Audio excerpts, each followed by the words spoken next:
Right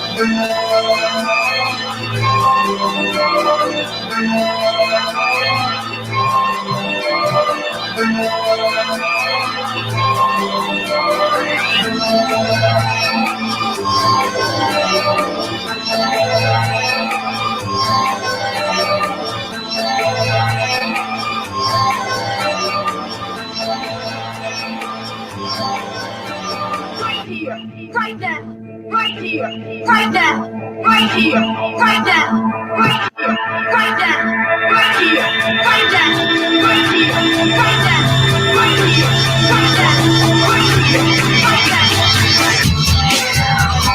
What is going on, everybody? Welcome to another Thursday edition of the Fly Like an Eagle podcast. I'm your host, Kyle Megger, along with Zach Harris to my right. Trevor Harris is off tonight. He has to get up early for work tomorrow, but he's being a little bitch, so whatever, who cares? The show must go on with us, too.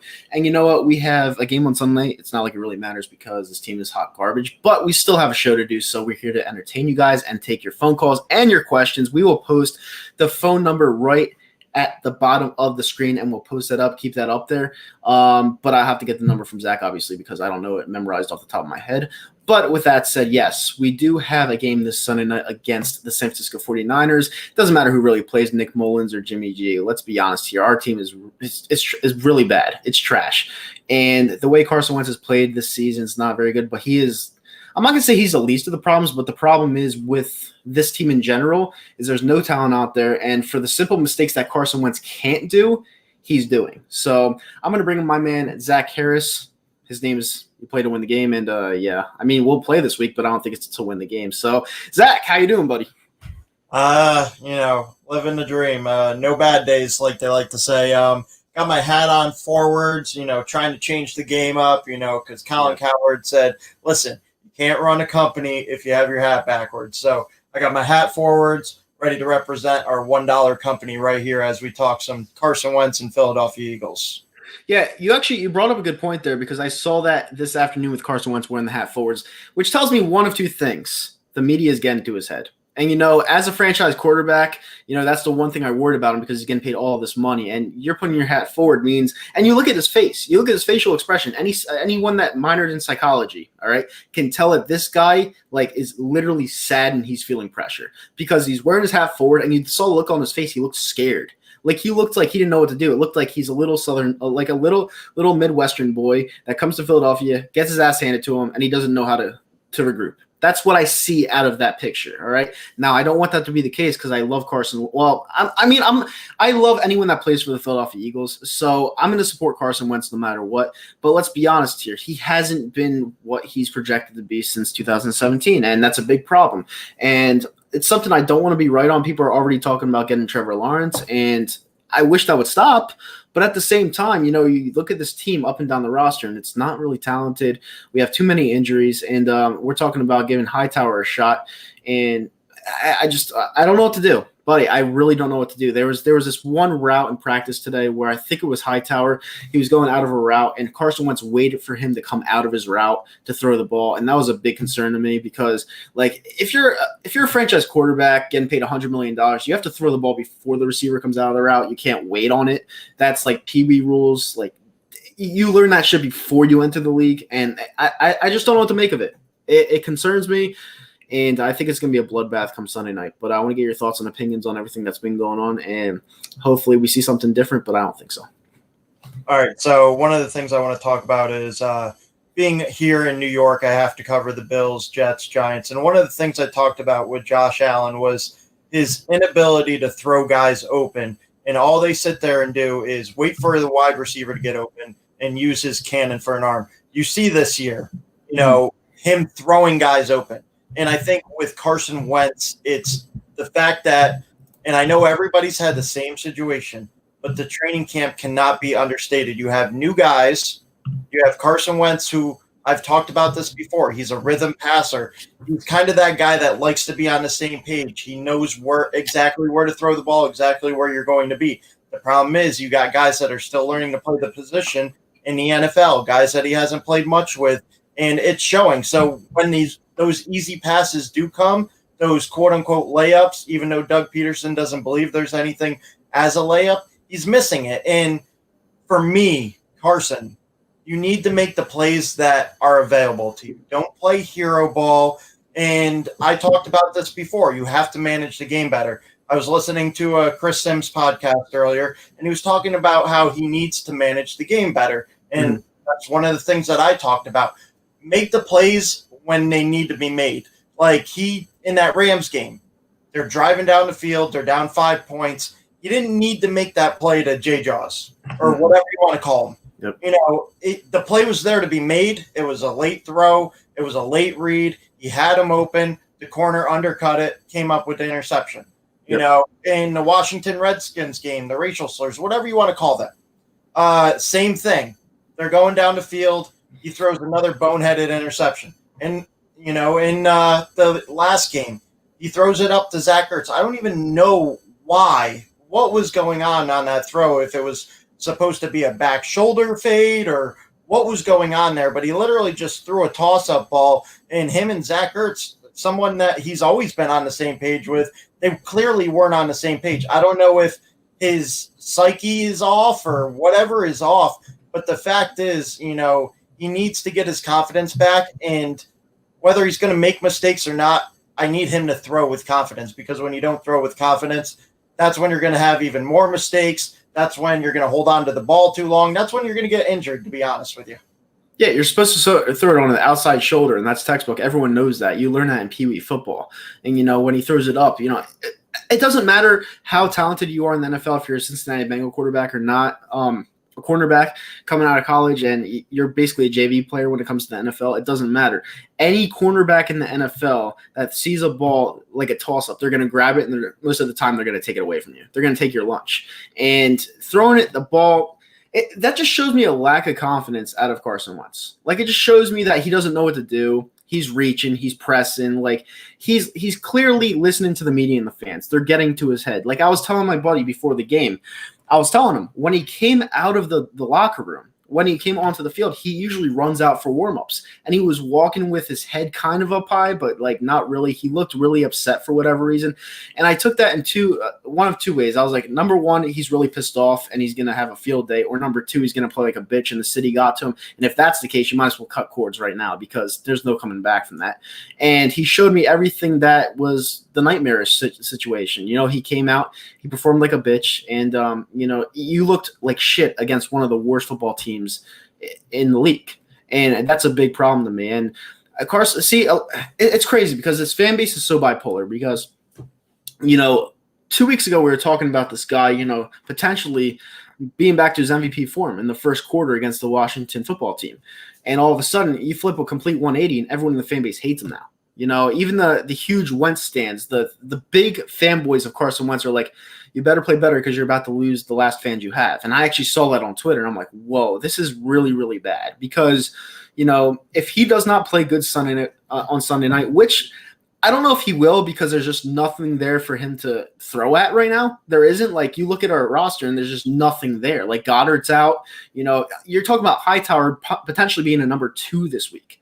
And to me, that's a big issue. So I'm not expecting much. I think we're going to get fucking blown out. I think it's going to be a 30-point rout, personally. But I want to see something out of Wentz to where he tries to make the best type of plays. He tries to do as best as possible to win this football game, to put his players in the best position possible. I don't want to see him making these press passes. I don't want to see him making these passes that a freshman quarterback in high school would try to make. I want to see him play the professional position of the quarterback of the Philadelphia Eagles. I want to see him play the best he can play. And if he can do that, I'm fine with it. Win, lose, I'm fine with it. All right. Because I know this team isn't that good. I'm being completely honest with you guys. I'm a realist. This team is probably a 4-win team at best, but I just want to see our quarterback get back to somewhere where he was, not only in the 2017 season, but even in the 2016 season, where he had flashes of that 2017 quarterback, but fell off a little bit. I want to see that guy back, because if we could get a great draft pick and then go into next year with Carson Wentz, our franchise quarterback, and get this thing rolling, we could be great again next year. But I want to see him take everything that has gone into his head the last couple of weeks and just lay it out there on the field. And I want him to play his style of Philadelphia Eagles football. And I want him to be the quarterback that everyone knows he can be. And that's all it comes down to. All right. So I want to add on to that a little bit. for Mr. Positive that everybody knows me as, I was a little harsh on Carson when we opened up the show. I do want to spread around some love for the hatred. I took a look at these games, the last 3 games, and you see Carson Wentz producing in the first half of games and then not in the second half. As long as we've known Doug Peterson and Carson Wentz to play for this team with that coach, they usually make some great adjustments coming out into quarter 3 and then even into quarter 4. For some reason, it seems like they got the scripted plays down, but then after that, Doug Peterson is having a hard time adjusting to the game plan and adjusting the game plan on the fly. I don't know what happened there. I don't know if there's pressure from the upper management or what's going on, but the scripted plays are working well. It's getting guys open. And, even though Doug Peterson doesn't believe in a thing called a layup, you need to put Carson in a better situation to succeed. I think that's where we're going to see against this 49ers team that even with all the injuries still have a very, very, very, very, very talented defense. And I think, like I talked about last week, how I wanted to see what we saw against that Green Bay Packers team where we ran the ball down their throats and Carson made the plays when he needed to. Yep. I want to see that against the Niners. I want to see them just pound the rock. Even if it's not working, pound the rock, pound the rock, pound the rock, pound the rock, and then let Carson get into those 3rd and 3 situations where you can either run the ball, you can pass the ball, and you can mix it up a little more. So I do want to spread the love around. Also going to the defense, we haven't had one single takeaway. And it's killing me. One thing you have to realize here is this game is not even on Carson Wentz. This game, honestly, is on Doug Peterson because you should expect going into this game, you should expect to pound the rock with Miles Sanders at least 30 to 35 times because that's how you're going to generate offense. That's how you're going to generate rhythm because there's no wide receivers out there. There's one tight end out there. You're not going to throw the ball as much because they're going to be seeing it coming because you haven't been pounding the rock lately. You didn't pound the rock against the Cincinnati Bengals, the worst defensive team in the league. You went away from it.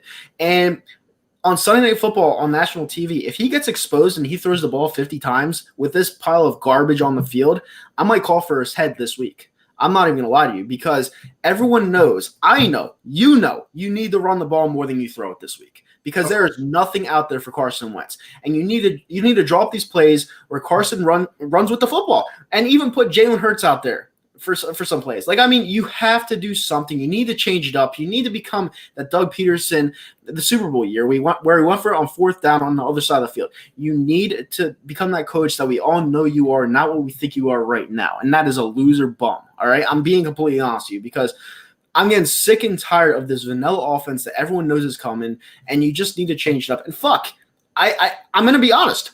If you do what I tell you to do and run the ball with Miles Sanders 30 to 35 times and bring in Jalen Hurts and run it with him, we may even win this game. It's very simple. San Fran, in my opinion, are they a great team? From what I've seen, not really. But the problem is we can't even beat the Cincinnati Bengals at home. That's my problem. If you could generate an offense that tricks other defenses out, especially with the quarterback we have, and get his confidence up, there's no doubt in my mind we could potentially win this game. But the problem is I don't see it happening, because this coach has shown me absolutely nothing. And I saw him and Howie Roseman arguing on the sideline today, and someone brought up that point. I saw them arguing on the sideline today. I don't care what you say. They weren't arguing over something nice. It was definitely something heated, and that relationship is tanking fast. So they may have to actually win this game or it could get very ugly. Not going to lie.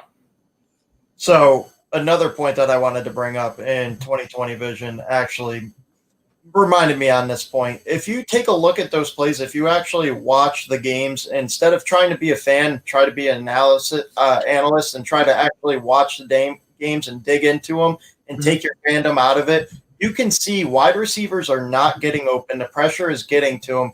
The offensive line's playing decent, but not great. Herbert's playing good. Matt Pryor, decent. Jason Peters looks horrible on Carson Wentz's blind side. He looks bad. Jason Kelce looks like Jason Kelce of 2 years ago, where he had the worst year of his career and he was contemplating retirement. The offensive line has not been that well. Yes, he has to hit those plays that are there to be made, but you got to take a look at he's fitting the ball into tight windows every single throw. When's the last time you've seen him throw to a wide open receiver or a receiver that's gaining yards, and if he throws it in the right position, it's yards after catch.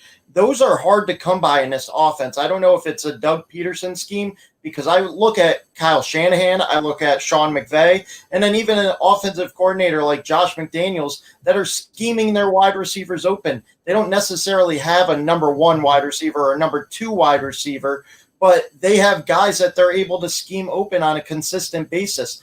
Why can't Doug do that? Why can't Doug get some, quote unquote, like I've been talking about, layups for Carson Wentz and try to get him out of his own head and say, hey, I can do this? Because if you take a look at Steph Curry in the NBA, if he hits a layup, next thing you know, he's draining 30-foot threes.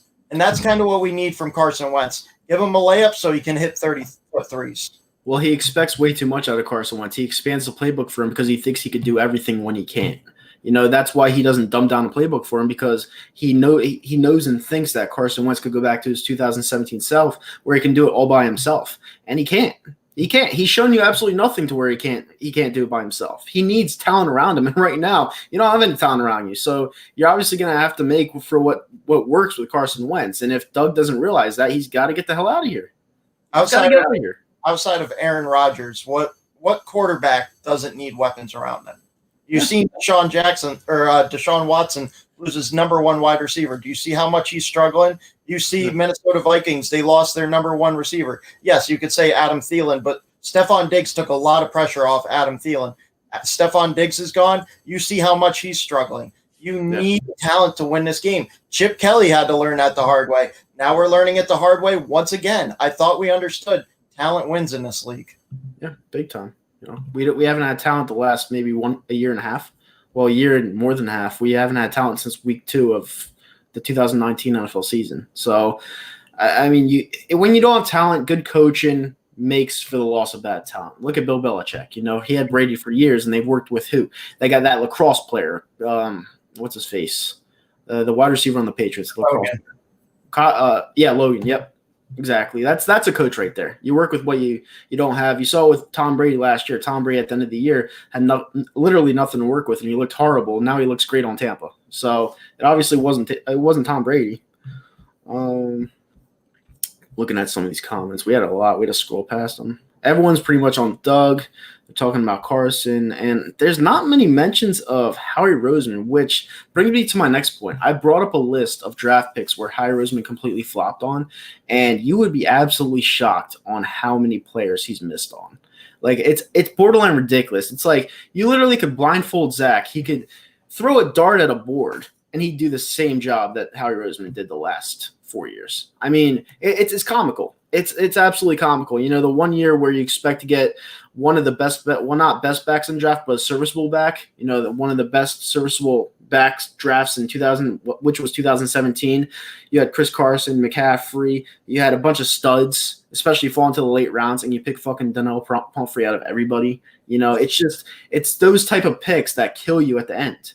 And Howie Roseman just goes to show you that he has no idea what he's doing. Like, none. And this is why he got demoted for Chip Kelly in the first place. People seem to forget that because they think he won the Super Bowl. He didn't win the Super Bowl. I'm not giving him that title because Chip Kelly came in there. He got Jordan Hicks. He got Nelson Aguilar, who helped us win the Super Bowl. He got those two players. Everyone blamed Chip Kelly for his faults and failures. But look at it. Look at how he succeeded, bringing us Nelson Aguilar and Jordan Hicks for that Super Bowl. Well, Jordan Hicks was gone, I think. Jordan Hicks was gone in 2016, right? He didn't play in the Super Bowl.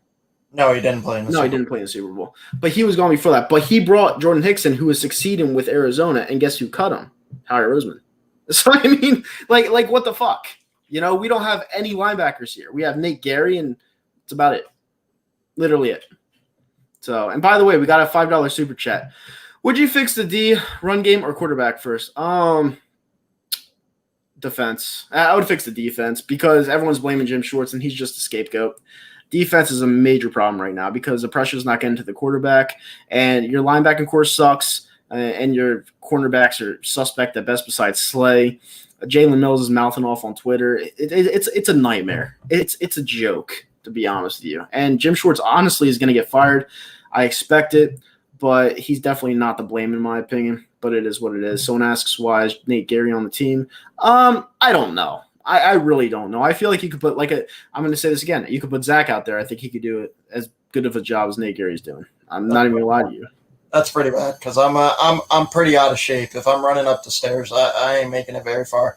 One of the things that I severely lacked coming onto this podcast preseason, I talked about the linebacking core and how I'm like, oh, they'll be okay. The rookie linebackers are going to come in. They're going to play decent enough. The front line's going to get pressure. We're not going to need to rely on the linebackers. Well, I messed up. I didn't realize that every single position in the secondary has changed. Even if you take a look at Rodney McLeod, he's playing a different kind of safety than he did when you had Malcolm Jenkins there. Then you got linebackers that have very inexperienced. Maybe they've started 10 games altogether between the three of them. You have Darius Slay, who's brand new to the team. You have Avonte Maddox that was playing slot, now playing on the outside. NRC is new to the team. You have stinks. You have 3 defensive tackles coming off injuries. It's just, I feel like we're right there. We just need that one little breakthrough. I'm not saying we're going to win 10 in a row, but the team is right there. I know it doesn't feel like it, but you got Fletcher Cox coming off injury, Javon Hargrave coming off injury, Malik Jackson coming off injury. If you can get those 3 guys going in the middle, that's a force to be reckoned with. And if they're not, that's even more pressure on Howie Roseman to get the hell out, because that's where all our money sunk into, the defensive line, not the offensive line, the defensive line. And you take a look at the other quarterbacks around the league, how they sunk money into the wide receiver position, the offensive line position, and even the running back position as well. And it just feels like Kyle talked about, how they just hang Carson out there on a rope and say, listen, we know what you're capable of. We're not going to give you anything to do anything, but there you go. And I'm not saying that you can't blame Carson. What I'm saying is it's not 100% his fault. Yes, it's a quarterback-driven league, so at the end of the day, you're going to blame Carson no matter what. Mm-hmm. But there is enough culprits in this Eagles organization, from the front office, the head coach, the players, the offensive coordinator, whatever, chefs in the kitchen, and the defensive coordinator. So there's enough blame to go around for everybody. Definitely nailed it right on the head. Hannah, thank you for this $5 super chat, by the way. I really, really appreciate that. That goes towards the channel. By the way, this is a good time to say we have a merch shop coming up. We have a ton of t-shirts coming out. We just pretty much jumped on the bandwagon of everything bad happens in Philadelphia, what Trump said. And, bad things happen in Philadelphia, what Trump said. And that show will be available soon. I'll be wearing it on the show next week, so you'll get your first crack at that. Maybe you'll like the design, maybe you won't. I think it's pretty decent, but I guess you guys will have to see for yourselves. But, thanks for the $5 super chat, Hannah. I really, really appreciate it. And, we're going to put that phone number back up for you guys. So if you guys want to call in and voice your opinion, frustration, or whatever, just give us a call. So that number is right up there, 518-539-4911. And, you could call whenever you want. Just give up, Eagles fans. Your season is over, period. Hey, listen, this is a Cowboys fan. Listen, Cowboys fan, I'm not disagreeing with you. The problem is that we have Mr. Positivity over here. He doesn't want to give up. I used to be just like him, all right? I used to be just like Zach Harris over there. The problem is when I see a dump, I see a dump. And when I see the draft picks coming out this year, hell, if I have a chance to get a draft pick in COVID season, I'm going to get a great draft pick. All right. Now everyone's asking me, who do you want to lose tonight? Because they both suck, Denver or Jets. You want the Jets to lose tonight because they're going to be awful the whole season. Denver's eventually going to climb out of that. Everyone's injured over there. The Jets are actually bad. So you want the Jets to win tonight if you want to leapfrog them for a top 4 draft pick. And you have Jamar Chase coming out. You have Trevor Lawrence coming out, who's going to go number 1. I don't think we're as bad as the number 1 pick. Personally, we'd have to trade up to get him if we really wanted him. But you're not going to do that with Howie Roseman because he doesn't give up his draft picks. So if you fall into the top 5, you're going to want to have to go. You're going to want to have to go after Jamar Chase from LSU, wide receiver. So that's pretty much that. But I don't listen. It is early on in the season. I just think this team's. I think they're a dump. I think they're talentless. I think they're gutless. I think the quarterback isn't playing with any emotion because he has no talent around him, and that's just all there is to it. And I think someone's going to get fired. So everyone's telling me, oh, Harry Roseman and Doug, they're not going to get fired even if we go 2-13-1. Bullshit. If we go 2-13-1, someone's going to get fired, and it's definitely going to be probably the GM. I would give the head coach probably one more season, but the GM would definitely be out the door. So there you go. Someone said, or that cornerback from LSU. Possibly, but Jamar Chase is a dynamic elite wide receiver coming out of college. You just don't pass over him for anybody. And plus, our number one on this team right now is Alshon Jeffrey, and he's very old, so you have to replace him eventually. All right, so one thing about the cornerback from LSU. As good as he is the best corner probably in the game right now in college football. Go ahead and watch Alabama against LSU. Devontae Smith absolutely burns him all day, every day. That's one of the guys that are on the top of my list. 2 Alabama guys and Jamar Chase. So 3 SEC guys. I think we're done doing anything outside of the SEC. We need to get a good physical wide receiver. Devontae Smith's got some great hands, runs some great routes. He could even be better than Jerry Jeudy and Henry Ruggs coming out. He's definitely going to be one of the top draft picks. Same thing with Jalen Waddle. He's becoming more than just a speed guy, being able to go up and get balls in traffic. And then Jamar Chase speaks for himself. Like, I thought he took a lot of pressure off Joe Burrow, got a lot of 50-50 balls. If you're looking for somebody to possibly replace Alshon Jeffries, Jamar Chase is the perfect opportunity to do that. But, there's 3 viable guys right there. But let's not try to look for a fix in the offseason. What can we do in season to kind of fix this mess? And for me, it's got to be, like Doug hopefully said, simplifying the playbook, get Carson out of his own head, because you take a look at the numbers. When he throws the ball in 2.5 seconds or less, that's when he's at his best. When he's not thinking, when he's not trying to make the big play, and he's just going to the first play that comes to mind, that's where he's at his best. When he gets a little too much time, or when he gets rattled and he's trying to extend a play, yeah, we love when he extends a play, but sometimes he doesn't know how to give up on a play. So for me, it's Carson Wentz needs to play within himself, and he needs to not make stupid mistakes, because obviously the talentless Eagles are making enough mistakes on their own. Carson doesn't need to add on to that. No, not at all. I don't think they can make any in-season adjustments at this point to make this team any better. I know the division stinks. I understand that. There's not one solid. Well, the Cowboys actually have talent, but it all depends on how Dak Prescott plays, honestly. And the last game, he had that costly interception with 30 seconds left when he could have drove that team to at least tie the game, and that was a disaster. So I don't know what to make. I just think they have enough talent to win the division, so they'll probably win at like 7 or 8 games. But every other team in this division is just garbage. They're terrible, and that's what has people hanging on by a thread, but it's false hope, because our team is just that bad.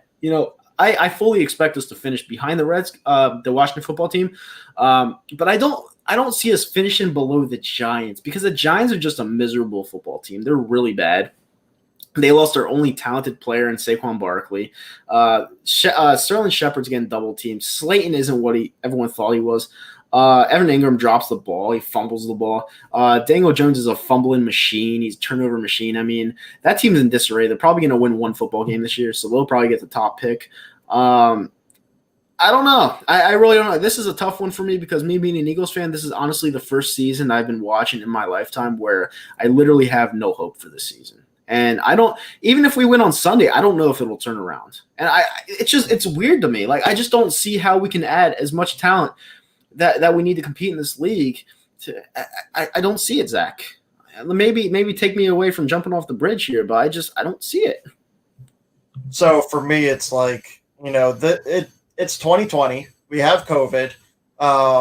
You have Brandon Brooks go down, Andre Dillard go down before the season even starts. Then you have all the in-season injuries that have piled up, especially to our offensive line, then our wide receiver core. And then even if you get a nice, solid victory that makes you feel good against the 49ers, you know what you get next week? You get the Steelers coming off a bye because Tennessee Titans and all that other stuff with COVID happening. So then you get the Steelers off the bye. Hey, you got a nice moral victory over the 49ers. Good job. Now you get to play the Steelers in already a difficult game, but now you got Mike Tomlin coming off basically a bye week, and that's going to be a difficult game right there. Yeah, and someone asked, do you trust Howie's drafting even with the top pick? Howie won't be here if we get the top pick. Even if he was here, there's no way you can fuck up a top pick. And if he were to trade that pick away, which is possible, if he got only one or two picks for it, I would be furious. And I would want to go to his house and literally fucking throw something through his window. I would be really mad. If we got the number 1 overall pick, I don't think it's going to happen. If we got the number 1 overall pick, obviously. Trevor Lawrence, guys. Trevor Lawrence would generate 3 first-round picks if we wanted to trade it away. That's how good this guy is. You guys have to understand, he is the Sidney Crosby of the NFL. He's that good. He's that generational talent. He's better than Andrew Luck was coming out of Stanford. He's a generational talent. Andrew Luck took a team from 2-14 to consistently winning 10 games a season. Doesn't matter. And that's how good Andrew Luck was. And they're saying this kid can be better than that. Yeah. He won a national title against Alabama on the big stage as a freshman. Mm-hmm. Yep.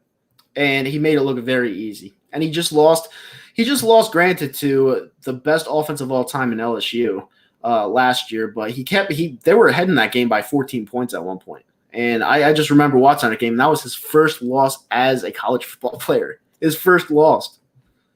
It was insane. Insane. And, yeah, that would be insane. This is the one year where if you're bad, you'd kind of want to try to tank because he'll change your franchise from year one. And if you don't get back, if you think Carson Wentz is your guy, you can easily get multiple first-round picks and a couple of mid-round picks as well. So that would be a way to quickly change around this team if we hit on the draft picks, which as of recently we haven't hit on any draft picks other than Dallas Goedert and Miles Sanders, to name a couple.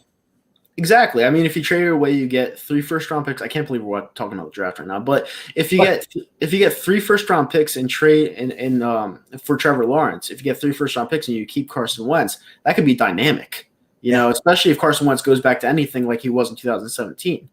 So, it's not even a drop. You got, if you have a number 4 team that wants to move up to the number 1 team, you just drop to the spot number 4, where you can pick. You get Jamar Chase. Bang.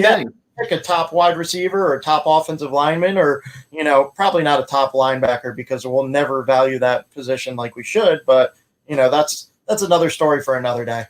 Yeah, I mean, I hate talking about the draft in week 4, but it's just something I'm fantasizing over because I just know our team's hot garbage.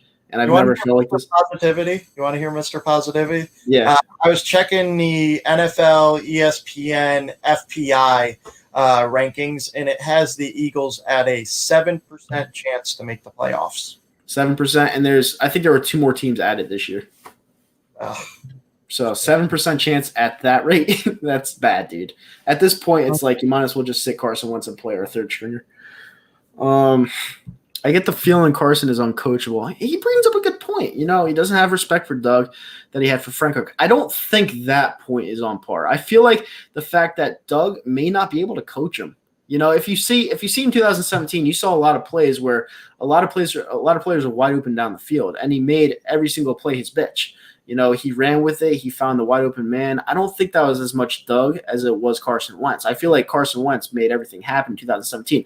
When you need a coach to take over the game as a quarterback, when you need a coach to make the perfect play call, I feel like Doug worked better with Nick Foles than he did with Carson Wentz because Nick Foles was that pocket passer. I think it's easier to make play calls when you're a pure pocket passer other than having a quarterback that can make an audible at any time, so that's my feel from that. I could be wrong. I mean, I'm not always perfect with my analysis, but that's just how I see it. I just feel like Doug was meant for Nick Foles, not Carson Wentz. I think you nailed it on the head. And you also take a look at, he didn't have just Frank Reich. You had 3 guys that formally played the position at the quarterback level. And then you have, right now, how many different chefs in the kitchen making offensive game plans. And I don't know if that was Howie's design or Lurie's design or, the Doug Peterson's design. But now I feel like there's too many chefs in the kitchen and we're still getting the same vanilla offense. What's the point of bringing in a offensive analyst or analyst and doing all these analytics and you're still doing the same boring plays? Yeah. Do we trade for Calvin Ridley? That'd be nice, but Atlanta ain't letting them go. That's a good example. And Howie's not giving up anything for Calvin Ridley. He'd give up a 4th-round pick at most. look at Matt Ryan. He's got Julio Jones, Calvin Ridley, and Gage. He's got 3 weapons right there. You take a look at Mahomes. He's got 3 weapons. You take a look at some of these guys succeeding in the NFL. Maybe not all of them convert to wins, but they have weapons around them. Why don't we get Carson Wentz a legit wide receiver? If you take a look at Alshon, and I know we were all excited to get Alshon Jeffrey, but take a look back at that free agency pickup. He was on a 1-year prove-it deal, and it was just that perfect magic that led to a Super Bowl win, obviously with Nick Foles at the helm. But it's just another Howie Roseman picking some trash and trying to make it his own treasure. It happened to work out for 1 year. Let's get him a legit number 1 wide receiver and see what Carson can do. You've seen what McNabb did when he finally got a number 1 wide receiver. Yeah. We need to wait that long into somebody's career. Let's not play stupid. Yeah, you're going to invest in a quarterback. You know how you also invest in a quarterback? By getting him some weapons. Mm-hmm. Yeah, 100%. You nailed it right on the head. And I really hope that it's not Howie Roseman picking the weapons for him, because I'm done with Howie Roseman. I said it earlier today. I was like, there's no way you can justify this guy screwing up so many picks year in and year out in the draft. And you see that he got demoted from a college coach that never had any experience as a GM in the league. Now, granted, that guy forced himself to be the GM and pick his own players. I understand that. But Chip Kelly, to me, if you're going to ask me who I'd rather have as my GM, I'd rather have Chip Kelly. I'm not going to lie to you. Like Chip Kelly, I feel like anybody could do a better job than Howie Roseman. Howie Roseman is just a fucking dork, and he doesn't know how to evaluate talent. I don't know why he is labeled the GM. Just be the fucking accountant. Be the accountant. Don't pick players. You're terrible at doing it. Smart guys go. We let 2 smart guys go. Andrew Berry and Joe Douglas, 2 guys that I was very high on that we let go because we chose Howie Roseman over those 2. Just remember that. Would I trade Goddard for Gallup? No, I wouldn't. I think Goddard is going to be a great tight end for us. We could get Odell Beckham Jr. or Julio Jones. He'll still sail the ball 10 yards over your head. Yeah, it's true. I mean, you know what, though? I feel like if he got a true number 1, I feel like he'd feel more comfortable in his position. You know, he knows he's playing with nobodies out there who don't run perfect routes, who can't catch at times, and that gets in a quarterback's head, believe it or not. Like when you throw a perfect dime and they don't catch it, and he's like, "What the fuck do I have to do?" Then it throws his game off. I understand. I understand it. I understand where the Wentz fans are coming from. I'm going to tell you this right now. Get off the stat with the off-target throws, because stats are like bikinis. They reveal a lot, but they don't reveal everything. If you're not on the same page with your wide receivers, if you're constantly throwing into a tight window, not every throw is going to be on target because you're expecting your wide receiver to be one place when he's actually another place. I said this before. You go back to that John Hightower interception. You know, Carson and him were not on the same page. He was done running his route before the ball was even out of Carson's hands. That's just a miscommunication. That's not having enough time to play and get cohesive in this offensive weaponry with him and, you know, Carson Wentz going back and forth. So that's just one of the many things that is going wrong. And obviously in a quarterback-driven league, we're going to blame the quarterback. So just remember this. Stats are like bikinis. They reveal a lot, but they don't reveal everything. You need context around those stats. So I know that you love to live off your stats, but your eyes won't deceive you.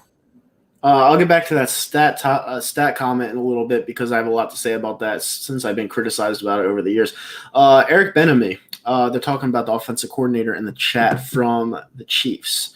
That is going to be a hot topic in the offseason of next season. I feel like he's going to have teams lined up for him. He's the next one to go, obviously.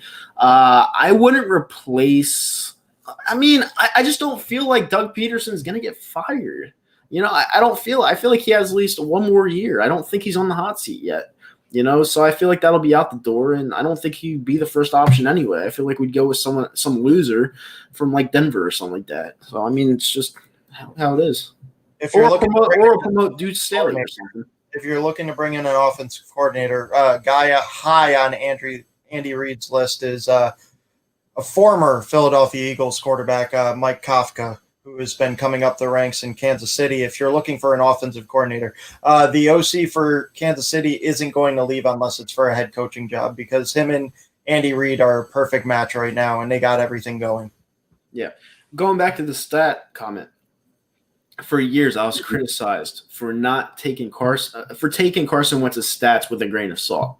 I would tell people time in and time out, yes, his stats are pretty on paper. For people who don't watch football, like that one chick that goes into the bathroom polishing her fucking fingernails, aren't saying, hey, how's the game going? And then you check the stat sheet and it's like, oh, he played terrific. But in reality, when it came to situational plays, he looked like shit. All right. So stats, you can't go by stats all the time, because number one, a majority of stats come in garbage time. Sorry, they come in garbage time. Number two, stats, yeah, you could have a good game on paper, but most of those stats could have been in the first or second quarter when you didn't necessarily need it. Or you could have been down 17-3 in the second quarter, score a touchdown, and it looks good on paper. So you can only go by stats so much. You have to actually watch the games to figure out if that player is playing at the high level they expect them to, or else it's fool's gold. It's just how it is. I agree. And you've seen that with Dak Prescott, including the game against the Atlanta Falcons. They went in prevent defense. There is no way that the Cowboys should have won that game. You know how it happened? They went into prevent defense. Dak got his garbage touchdown. And instead of the game just ending, they do whatever the heck they did during that onside. I don't even know who taught him to do that. You know, it ended up turning into the Cowboys' favor. But the only reason that he got those stats were because of garbage time allowance with the going to prevent defense too quickly. Yeah. And we've seen that with Dak Prescott time in and time out. Against the Bills last year during Thanksgiving time, you saw that as well. So, you know, like you said, the stats, you don't know if they come in the first quarter, second quarter, third quarter. We all hate that guy that reads the box score and thinks he knows exactly what happened in the game. Right. And all these people saying, I actually had someone come on my throat the other day. They were like, oh, don't you miss Andy Reid now? I'm like, no, it only took him a multi-generational talent to win the Super Bowl.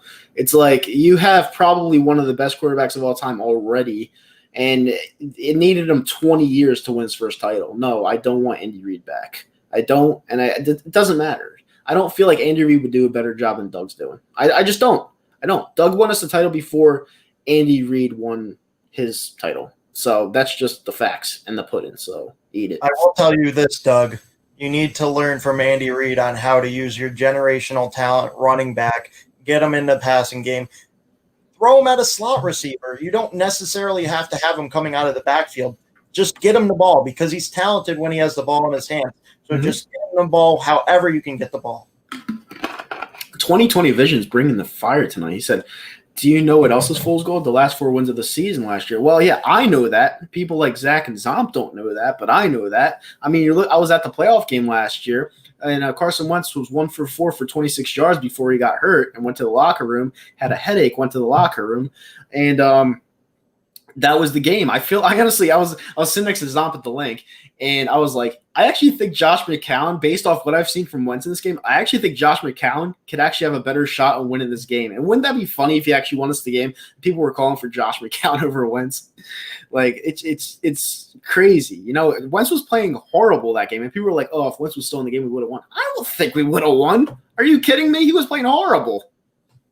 Well, I think the reason they said that is because if you take a look at those 4 games, albeit against some horrible defenses, he did make plays down the stretch against horrible defenses or not. He made plays down the stretch against the games that he had to play because they were on his schedule. So I feel with that game being as tight as it was, Eagles fans thought, you know, if we just keep the game within reach, we got into the third, fourth quarter, Carson Wentz is going to make those plays like you've seen in the Cincinnati Bengals game.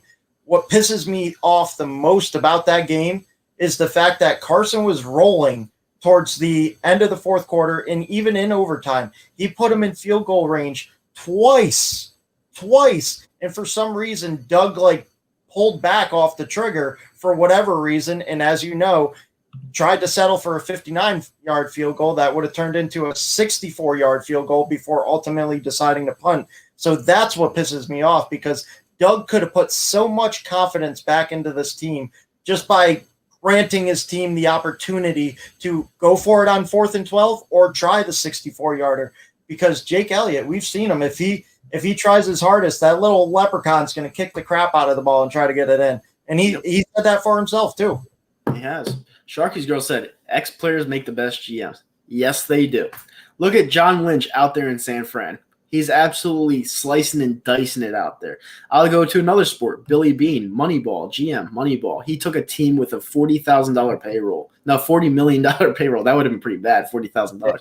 $40 million payroll and made the playoffs and won 100 games in 2002 with scrub players. All right.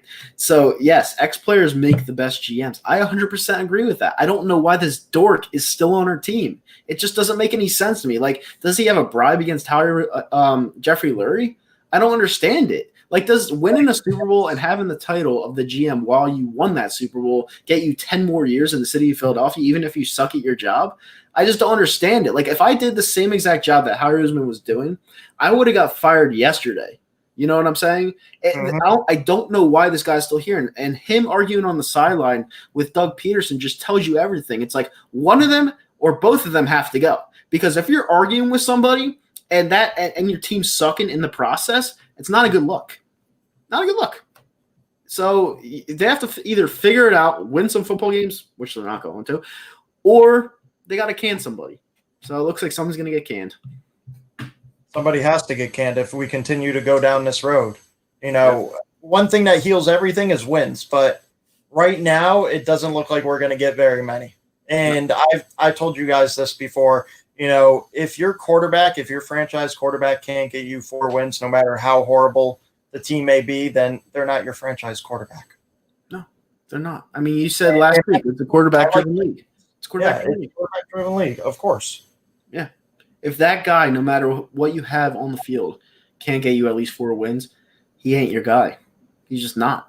You know, I know Brett Favre, like back in 2005, I don't know how I remember this, but 2005, Brett Favre actually only had 3 wins. They went 3-13. This was New Year's Day because I went to an Eagles-Redskins game on New Year's Day where Sean Taylor picked up a fumble recovery from Coy Detmer, ran it back for a pick 6. I actually saw Sean Taylor playing a game. That was actually pretty awesome. But I remember that. And then Brett Favre, I think, lost to the Seattle Seahawks that day, 3-13, because Seattle was awesome. Seattle was great, and they had a 3-13 record. So, I mean, that logic right there, I guess you could take with a grain of salt, because if Brett Favre could only win 3 games that year and he was their franchise quarterback, maybe we could relax on that a little bit. But he also went out the door the following year. Yeah. So, I don't know. It's a little bit weird to me. All right, 2020 vision. Let's go back to that. He said the punter Henry came up short with a 58-yarder against the Rams, Washington. I can't kill Doug for not going for the 64-yarder. Well, you play to win the game. I'm sorry. Yes. If you happen to lose in the process, you lose in the process, but you don't go down without swinging. And would he made the 64-yarder? We don't know because he didn't get a chance to kick it. But what I do know is when he shot the 54-yarder, when he kicked the 54-yarder, he had a lot of leg on that, and he made it with ease. So, you know, why not take the shot? And at the very worst, you put your track field on the squad, and you kick the 64-yarder, and you play coverage. That's all you do. Yeah, and you also have to understand something else. There was 13 seconds left in the game. Cincinnati had no timeouts. They would have still had to get into field goal range. The guy that they had has a gut like out to here as a kicker. He's not even close to the best kicker in the league. And he probably could have hit it from maybe 51, 52. But if they stay in bounds and they go 5 yards, it's still a long ass field goal. And if you stay in bounds, the game's over. So I mean, you're going for the win on that field goal. You're going to lose 6 or 7 seconds and hang on that field goal easily. So it's like I think that was Doug Peterson listening more to the media that week. You know, I feel like it got to his head because he didn't want to be blamed for it if he missed it, and they gave him a short field and they lost. But in that situation, you have to have balls and you have to play for the win because he had that book called Fearless, and I looked at that shit and I was like, really? You're playing for a fucking tie? And actually, someone didn't have a problem with that on NBC late at night. They were like, oh, you know, it's going to help them down the road if they win games, which is true. But at the same time, this football team isn't in position to win more games. The Cincinnati Bengals are not a good football team. You know, they could have at least tried to attempt to win against one of the worst teams in the league, and they didn't do it. You know, I was a telling you guys, problem. I think it was in text message. I was telling you and Trevor that this could be the grind out win that we need. And it reminded me of the Giants game where it came down to that last field goal, that 61-yarder that Jake Elliott hit, and how much confidence it boosted into that whole team. You know, if they make it, not saying they make it, but if they make it, or you go for it on 4th and 12, when Carson has been rolling the last 3 series, you put so much confidence back in this team. You're sitting at 1-2, and you're going against a injured 49ers team where it looks like Jimmy Garoppolo is not going to get the start because he's questionable and he hasn't been practicing. I don't think that really matters. I mean, Nick Mullins put on a field fucking clinic against the Giants last week in MetLife Stadium. 70 mil over the cap. Yeah, we're in cap hell. The Giants have absolutely no pass rush compared to the Eagles, and I know the Eagles We have haven't. no pass rush either. It's been better than the Giants, I'll tell you that. Is it? I mean, I don't know if it is. We got 8 sacks on Sunday. It didn't even feel like it. How sad is that? 8 sacks, and it didn't even feel like it. That goes back to what I said. Like, you look at 8 sacks, you're like, wow, the defense played great. No, they didn't. And it took us the last second to tie that game and push it into overtime. It took Carson Wentz, being that old Carson Wentz, running it in for a touchdown to us to even tie that game. Yeah. If Doug feels like he's going to get fired, would he bench Wentz like Shanahan benched RG3 in his final season? No, I feel like Doug would do some petty move to where he'd – well, no, I don't know if Doug would bench Wentz, to be honest with you. I think he'd roll with him, but a really petty move was when McAdoo benched Eli for Geno Smith, and it ruined his streak. That was really petty, and then he got fired the day after. Should have never made that book. I mean, he made the book because he won the Super Bowl, and he went for it on 4th down at the other side of the field. Like, come on, like that's a fearless move. But he's long and far gone from that. Like he's nowhere to be found. You know, so if Alshon plays, you know, maybe that's bigger than what we're saying. But I don't think he's going to play. Abel Torres, Kyle was right. Should have never given up on Nick Foles after the Super Bowl. Any other team would have kept him. But, of course, the Eagles move on from him just our luck. I will say this, though, Abel. We have so much money tied in. Well, we put so many chips in for Carson Wentz at the time that, you know, he did look great that season. So it's like, yeah, he's younger. He looked more dynamic on his feet. It's like, why not keep him? And then Nick Foles wanted $20 million to stay a backup. And it's like, I get the move at the time. But even Brett Favre said we should have kept Nick Foles over Carson Wentz. You know, I mean, because if it ain't broke, why fix it? You know, he took us to the playoffs. We beat the Chicago Bears off that double doink. Then we went to the Saints. We would have won that game if Alshon Jeffrey didn't get the Butterfingers.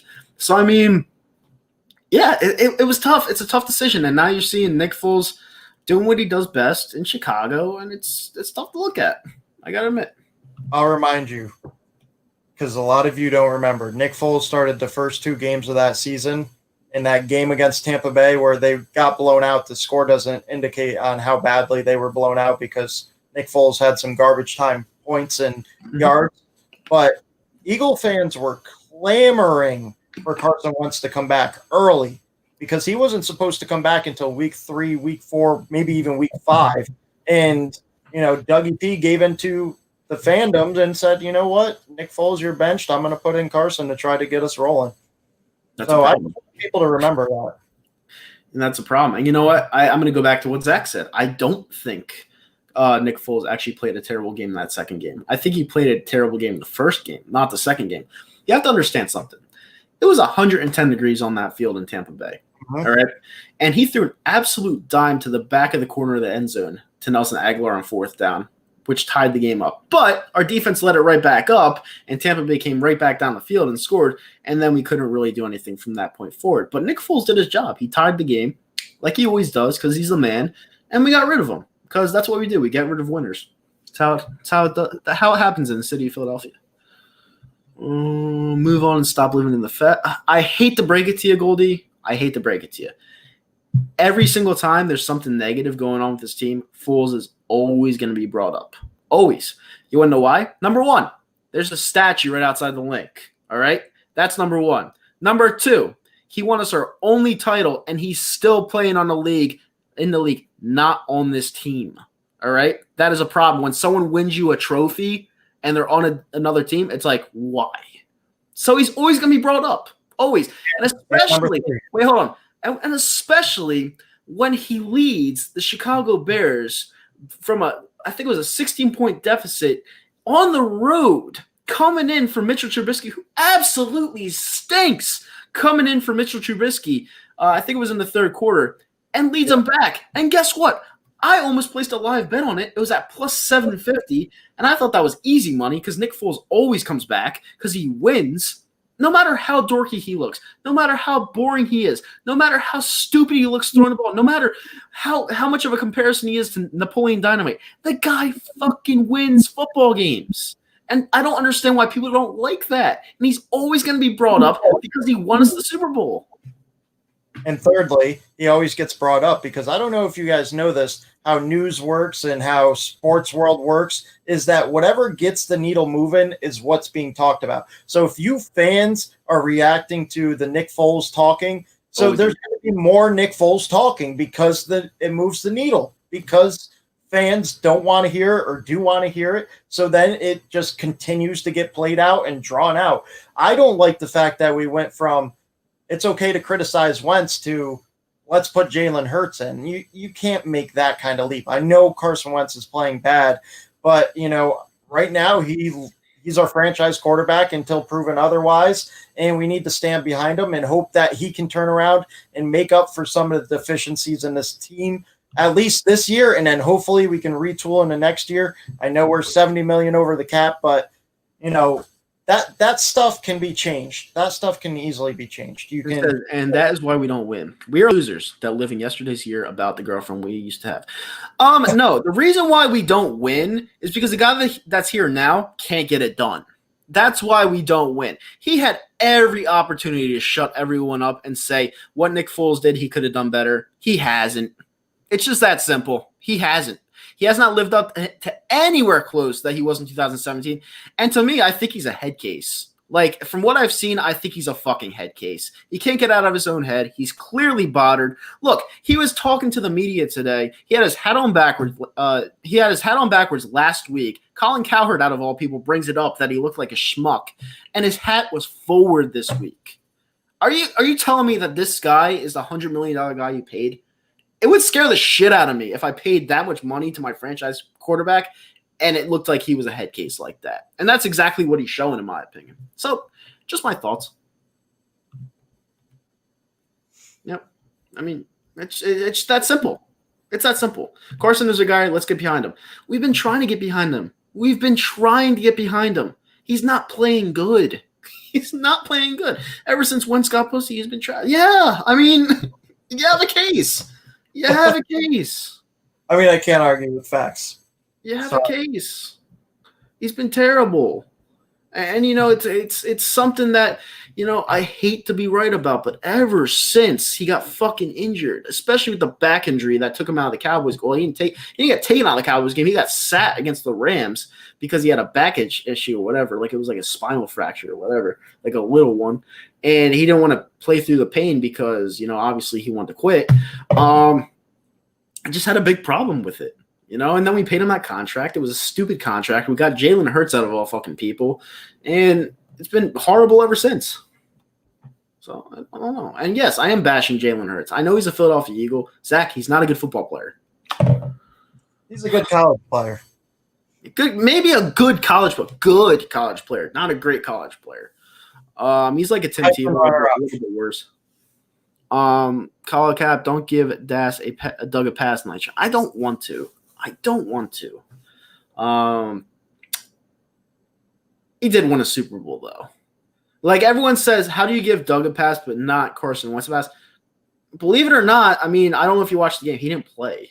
So, I mean, you could say he got us there, but he didn't play in the physical game. I could have named you so many times where Donovan McNabb got us a number 1 seed, and come playoff time, he didn't perform. The playoffs are a different animal. They're a different ball game. A quarterback can light it up in the regular season and then go to the playoffs and be a complete schmuck.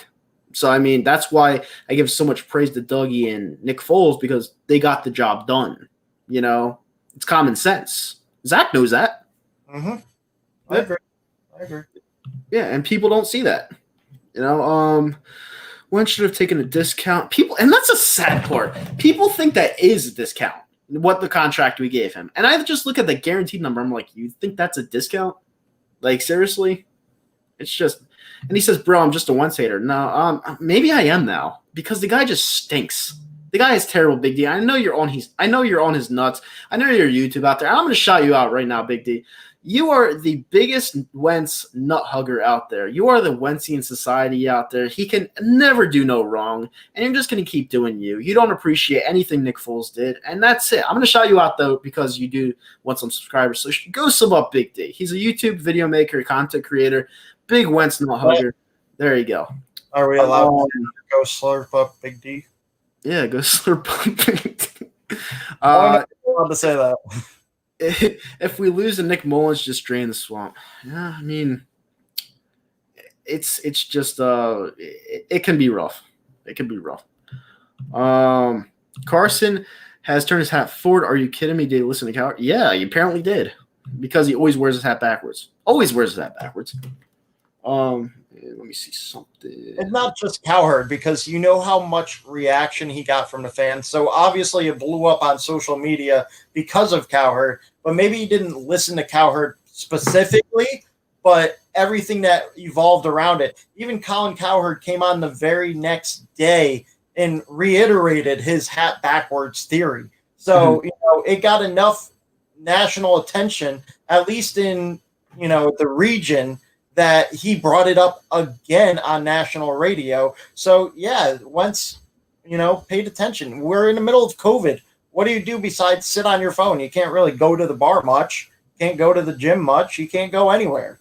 So you look at your phone. You happen to see something bad about you.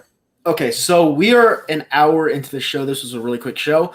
But I will answer this before we leave because this needs to be addressed. Why does the fan base bash Nick all the time? And this will probably be one of my last Nick questions for a long time. Why does the fan base bash Nick Foles all the time? I'll give you an honest answer. When Carson Wentz went down, the fan base quit. That's why they bashed Nick Foles. Nick Foles won the Super Bowl when they didn't think he could. They thought Carson Wentz was the only answer. He went in there, he won the Super Bowl, and the fans could not backtrack because there's these things called receipts online now because there's things called Twitter, Facebook, YouTube, where you can look at all the fans who gave up. That's why they bashed Nick Foles, because they weren't on the train when he was the quarterback. That's why. They're fraudulent. They're fake. That's why they don't like Nick Foles. And that's the truth. Is that enough? I got nothing to add to that. I'm not going to get into that. Yeah. I think there's been enough division between the fan base, whether you think Carson's playing great or horrible. If you're playing great, you need some glasses. But besides that point, get behind this Eagles team. It doesn't say Carson Wentz on the front of our jerseys. It says Eagles on the front of our jerseys. So let's support the team as a whole. You don't need to support Carson Wentz, but support the damn team. Yep, exactly. Before we get out of here, we're going to be about 2 minutes later into the show. Score predictions for Sunday.